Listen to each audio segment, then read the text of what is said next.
Prime with Marnie Hughes. Good evening, I'm Brian Enton in for Marnie Hughes tonight. We start with breaking news. Our first look inside Robb Elementary during the 77 minutes that the gunman was terrorizing students during a rampage in Uvalde, what is now one of the worst mass shootings in U.S. history. In that video, we see the moment the gunman walks inside. We hear a lot of gunfire, more than 100 rounds, and we see the number of law enforcement in the hallway grow and grow, with more equipment, more manpower, and still no action. 19 students and 2 teachers were killed in that attack. Their families and the Uvalde community have been fighting for answers as to what happened that day and how authorities made such a deadly mistake.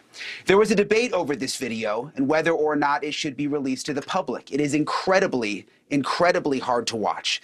Texas lawmakers plan to release it on Sunday, but an investigative reporter with the Austin American-Statesman newspaper shared it today. In a moment, I'm going to talk with him about that and what stands out to him. But first, 77 minutes of pure terror and officers running away from the gunfire. 49 days after one of the deadliest school shootings in U.S. history, we are getting our first look at the school surveillance video showing the Uvalde police response that has been highly criticized. The kids are running! Oh my God! A woman inside the school sees the gunman before he reaches the building, yelling at students to get in their rooms. Get in your room! Get in your room! At 11:33 a.m., the gunman enters the school. Wearing all black with a tactical vest, carrying a rifle, he walks down the hall almost casually before turning and heading for the classrooms. You see a student come around the corner just as the gunman starts his rampage. He hears the gunfire and runs. What happens next is not shown on video. The gunman firing his AR-15 inside 2 classrooms for 2.5 minutes straight. More than 100 rounds in all. 3 minutes later, the first members of law enforcement run in. You can still hear gunshots. Several of them head for the door while others stagger themselves in the hallway and wait as even more shots are fired. Then, in a stunning moment, police run to take cover, positioning themselves away from the door as shots ring out. They huddle in the hallway and make a few attempts at getting close to the door. Then they wait. More officers arrive. 19 minutes later, some enter with ballistic shields. 31 minutes after entering the school, there are guns pointed at the door, but no attempt at a rescue. 48 minutes later, 4 more rounds heard from inside that classroom. Still no response from police. Eventually, they begin to move down the hallway, where they believe the door is locked. We later learned it wasn't. Then finally, 77 minutes after the gunman entered the school, it's the moment officers finally force their way in and fire.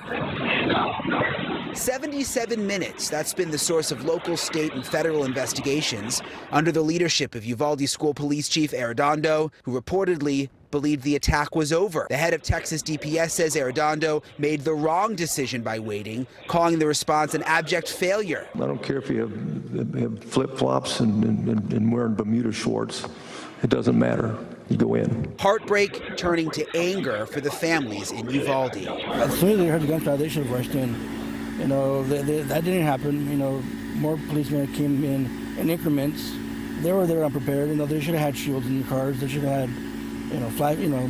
Do you think they were unprepared, or were they cowardly? Were they disorganized? I say all three. Honestly, in my opinion.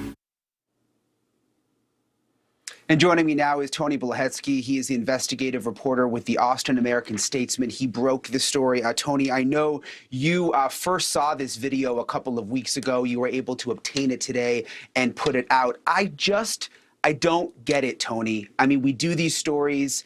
It's almost common knowledge. The police are supposed to go toward the gunfire in these situations. And we saw in that video, basically the opposite happened. I mean, I just don't understand. I mean, Brian, when you think about the response that we are seeing in that hallway, it is almost impossible to reconcile that in your brain with the fact that we know that 19 children and 2 teachers were killed. Brian, just to say a few more things about that. Number one, we also know that there were 911 calls continuing to come in from people inside that school asking for help. And in addition to that, we know as well that there were gunshots that were continuing to be fired inside that classroom during that time. And the chief has reportedly said that he believed it was a barricaded subject, not an active shooter, and that is the reason they didn't go in. But Tony, in that video you obtained that we just watched, it's clear as daylight. And you mentioned it, you hear the gunshots over and over and over again. How is it possible that they wouldn't have thought this was an active shooter? I mean, the gunshots were happening right there. You know, Brian, one of the things about this video is that it absolutely widens our knowledge about what happened that awful day. We are seeing with our own 2 eyes what the head of the Texas Department of Public Safety has called an abject failure of law enforcement. But one of the biggest questions that remains, and the story that the video does not tell, and the answer that it does not provide, is why. We truly do not have an indication from the minds of the officers who were standing in that hallway why they responded the way they did and didn't respond the way they did. That will largely come from their statements to investigators, and that process is still underway right now. Yeah, and I watched the entire video, Tony. You all released the entire video that you obtained, and there's this one part I want to highlight. You mentioned we don't know the why the officers did this. There's this part where one of the officers just sort of casually goes over and uses a hand sanitizer machine to get some hand sanitizer. And it's not computing while I'm watching it. There he goes right there. I mean, this is while this whole thing is going on, he's hand sanitizing his legs, his hands. The other thing I noticed is that they had helmets, they had shields. That guy right there looks like he's in fatigues. They had rifles. I mean, they were equipped in the beginning. We questioned whether they had the equipment, but it's clear now from your video, Tony, they were equipped.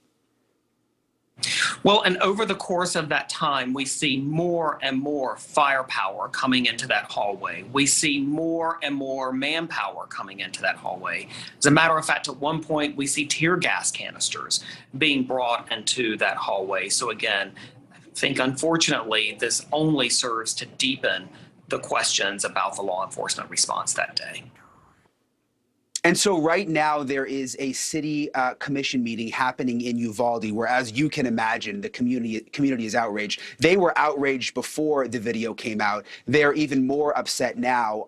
The mayor was trying to calm some of the anxiety. This just happened a few minutes ago during the meeting. Take a look, Tony. I agree. This has been the most unprofessional handled investigation that I've ever seen in my life. Ever. What are we going to do, people? How long are we going to be in the blank like this?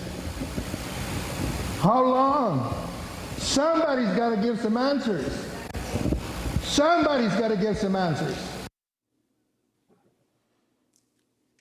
You heard him. Somebody's got to get some answers. So you've been following this so closely every single day, Tony. What's happening right now behind the scenes? I know that there's this committee looking into it. Are we going to get answers? Is it going to come soon? I do think there will be some answers that are provided in coming days. There's also set to be a public release of this video at some point in the future, potentially on Sunday. At least that is what the head of the House Investigations Committee has said publicly. So what does accountability mean? I mean, the chief is now on administrative leave, last I recall, the school district chief. What do the families want? I mean, is it possible? Could there be criminal charges? We saw that with Parkland. We saw one of the deputies who didn't go in Parkland get criminally charged. Could that happen here?